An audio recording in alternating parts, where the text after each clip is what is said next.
Well, what I've been saying consistently for some months is these cuts, they're just too deep, too quick, too savage. They're just not necessary. They should just slow them up a little bit.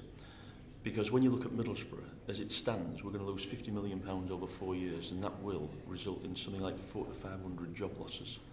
And there's lots of other implications of the cuts as well. So what we've done, we've commissioned Professor John Tominey from the University of Newcastle to do as an independent piece of research, which has shown that these cuts are very unfair, very savage indeed. The context for the study is really testing this idea that the cuts have been fairly distributed. And what we find is that areas with high levels of deprivation typically have high levels of public expenditure in them. Local authorities have high levels of expenditure because they're dealing with problems of deprivation.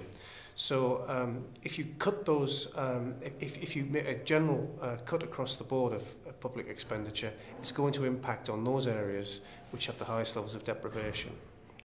If you were to compare this Middlesbrough with a place in the south of similar size, such as Reading, for instance, what you're going to find is that services here are probably going to be reduced at a higher rate than they are in a place like Reading. So this Middlesbrough is going to suffer, in that sense, disproportionately as a result of the way in which the public expenditure is being reduced. This report will go with our case to government asking for a special dispensation, but the report is compelling, the evidence base is compelling. You know, it's an open and shut case, there's no argument on this.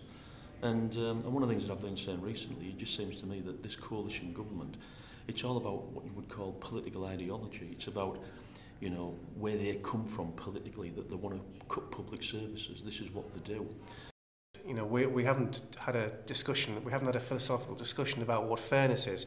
We've simply taken the data and analysed it. And what we can say with certainty is that the more deprived your local authority area is, the bigger the cut in general terms that you're experiencing and the resources available to deal with that deprivation. It's for others to decide whether that's fair or not.